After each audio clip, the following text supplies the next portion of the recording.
welcome to my channel again. This channel gives you unbiased and spot-on assessments of world geopolitics that you won't get from mainstream medias. For years, the United States under Donald Trump has redefined the boundaries of international intervention. But the recent, astonishing operation to capture Venezuelan President Nicolas Maduro on Venezuelan soil marks a dangerous and ultimately self-defeating new chapter. This isn't just a bold strike, by the metrics of long-term strategy, it's another profoundly stupid move. And the biggest winner isn't the United States. It's China. Let that sink in. In a single action, Trump has handed Beijing a geopolitical windfall of historic proportions. First, let's address the supposed prize, Venezuelan oil. This was, undoubtedly, a core motivation. Venezuela sits on the world's largest proven reserves. But thinking control follows capture is a catastrophic miscalculation. The oil infrastructure is in ruins. The political landscape is now a powder keg of loyalists, opposition factions, and regional powers. The major U.S. oil giants Exxon, Chevron have already made it clear they have no appetite to rush back into that quagmire. The risk is too high, the investment needed is too vast. And who is Venezuela's largest, most reliable customer? China. For over a decade, Beijing has provided billions in loans and investment, paid for in oil. Does anyone seriously believe China will now cancel those contracts and switch to buying more expensive U.S. oil that is effectively stolen from its contractual partner? This is fantasy. China will continue to be the dominant economic force in Venezuela's oil sector. Trump's move doesn't secure oil, it guarantees a forever insurgency that makes extracting it profitably a distant dream. But the real cost of this stupidity is measured in global standing. The kidnapping of a sitting head of state from his own country is an act that sends a chill through every sovereign nation on earth. Even America's traditional allies in Europe are silent, horrified but lacking the guts to condemn it publicly. This creates a massive vacuum of trust. And nature and geopolitics abhors a vacuum. Nations around the world, especially in the global south, will now look at the United States and see a rogue state that operates outside all norms.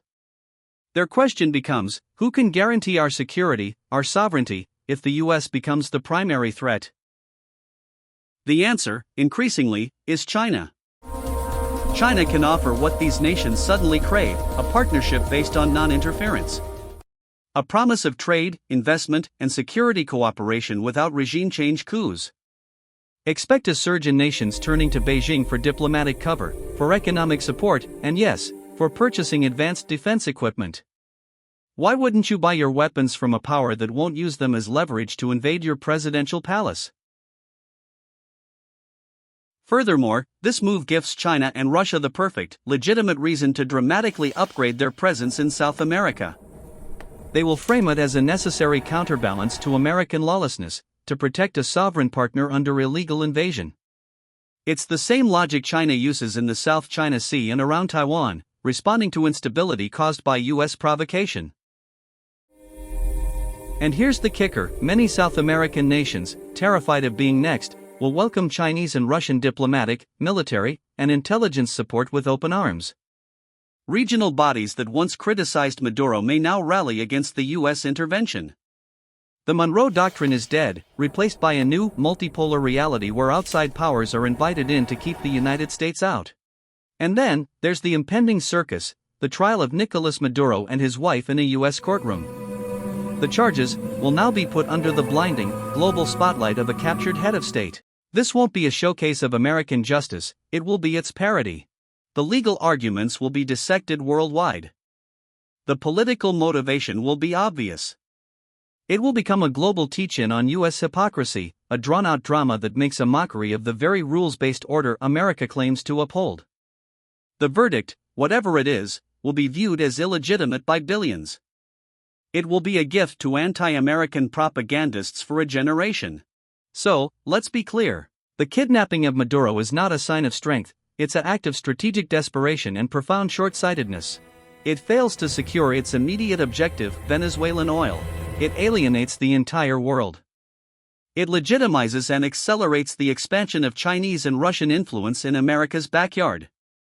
and it turns its own judicial system into a global laughingstock. In one reckless move, Trump has accelerated the decline of American moral authority and accelerated the rise of a world order where Beijing sets the terms. The United States chose the path of brute force. And in doing so, it is guaranteed that China wins big. Thanks for watching. Please comment, like, share, and subscribe to all.